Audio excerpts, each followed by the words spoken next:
Hello everyone, good morning. તો આજે મેં ખાલી કોફી જ પીધી કેમ કે મારે જવાનું હતું બહાર ગામ મારા મમ્મીના મામાના ઘરે, કેમ કે ત્યાં હતા બાલમવારા. તો અમે બધાએ પછી નીકળી ગયા હતા જવા માટે. તો પછી થોડીક વારમાં અમે પહોંચી ગયા હતા અમારા મોટા મામાના ઘરે. તો પહોંચીને બધા બેનું કેટલા ટાઈમે પાછા મળ્યા, તો બધા વાતો કરવા માંડ્યા અને બધા એકબીજા હારે મસ્તી કરતા હતા. અને પછી બાલમવારાની વિધિ ચાલુ થઈ ગઈ ને મારા માસી બાલમવારા ઝીલે છે. 3 ભાઈઓના બાલમવારા હતા, 2 ટ્વિન્સના અને 1 ભાઈના. તો આ જો આ 2 ટ્વિન્સ છે ને વરરાજા કેવા મસ્ત તૈયાર થઈ ગયા. આ તો આજનું જમવાનું: દાળ ભાત શાક ભજીયા લાડવા અને રોટલી. અને આ છે મારા કાકા ને મારા ભાઈ 2, અને આ છે મારા માસી ને મારા દાદી 2. બે થાય છે. અને આ છે મારા દાદી, મારા બા ના બેન, એકદમ કુલ છે. પછી અમે બધા બેઠા હતા અને વાતો કરતા હતા અને મસ્તી કરતા હતા અને ફૂલ મજા આવે છે બધા ભેગા થાય ને જ્યારે ત્યારે. અને આ જો બે બધા ભેગા થાય ને એની હારે જ બેસવાની ને મજા આવે, વાતો કરવાની. એવી મજા તો ક્યાંય નથી ને આ બધા ઈ જ ભેગા થયા છે. અને પછી બધા ફૂલ ગપ્પા માર્યા.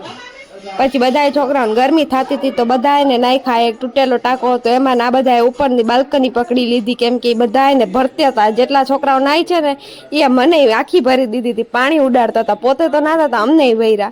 અને આ મારા કાકા ઈ શાંતિથી બહાર ઉભા જોતા હતા. એને પછી કોકથી લોટ ધોરાઈ ગયો હતો ને આ 2 જણિયા તો એમાંથી હોળી રમવાનું ચાલુ કરી દીધું. જોવો કેવી લોટથી હોળી રમાય છે આરામથી. પછી હું બધા છોકરાઓને લઈને અહીંયા બેઠી હતી મંદિરમાં. ઓલીએ જો બહારથી ગેટ બંધ કરી દીધો. અને આ છે લોલાડી માતાજીનું મંદિર, જે મારા મામાના ઘરની એક્ઝેક્ટ સામે જ છે.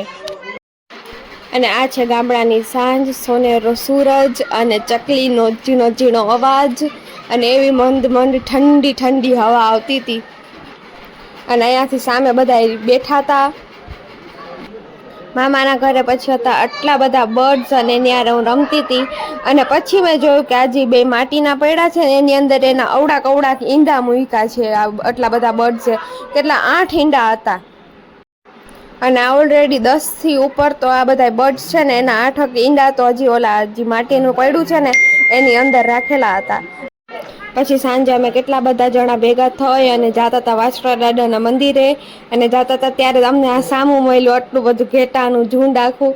અને બધા એની હારે રમતા હતા અને કોક બીતા હતા. પછી આ છે વાછરા દાદાનું મંદિર અને ઓલી છે એની ધજા. અને આખું સ્કાય કેવું મસ્ત થઈ ગયું હતું. પછી અહીંયા આરતી ચાલુ થઈ ગઈ હતી. ના છોકરાઓ છે જે ગામના જ છે એ જ બધા આરતી કરતા હતા. તમે બધા બેસી ગયા આરતીમાં. તો જવો અમે આટલા બધા જણા ગયા હતા. મારા માસી, મારા મા, બીજા માસી, પછી હું, આ છે મારા માસીની બેબી, આટલા બધા ટકલા અને આટલા મોટા મામા અને નાની 2 બેઠા હતા. અને મોટા મામા એને નારિયેળ તોડીને દેતા હતા અને મારા નાની નારિયેળની પ્રસાદી ખાતા હતા. અને 2 ભાઈ બહેન બેઠા બેઠા વાતો કરતા હતા. પછી આ આખી બચ્ચા પાર્ટી ખાતી હતી હિંચકાના. 3 ટકલા બેસી ગયા અને ઓલે ઉપર બધી બહેનો બેઠી હતી. પછી બધા બેસી ગયા જમવા. અને આ તો આજનું જમવાનું રોટલો અને શાક ને બધું. અને ગામડાના રોટલા અને શાક એનું કંઈક અલગ જ સ્વાદ હોય અને એટલું સ્વાદિષ્ટ. અને ગામડાનું જે જમવાનું જે રોટલા હોય એના જેવો સ્વાદ તો ક્યાંય બીજે ના થાય. અને આ છે મારી મહેંદી, કેવી મસ્ત છે. આ પાછળની મહેંદી છે 2 બાજુની. અને આ છે મારી આગળની મહેંદી, સિમ્પલ થોડીક અને નાનકડી. પછી રાતે હું આ નાઇટ લેમ્પ જોતી હતી, કેવું મસ્ત છે. તો આજે તો આ મારા મામાના ઘરનો વ્લોગ. અને જો તમને મારા વ્લોગ જોવા ગમતા હોય તો like, share and subscribe to my channel. And thank you so much for watching.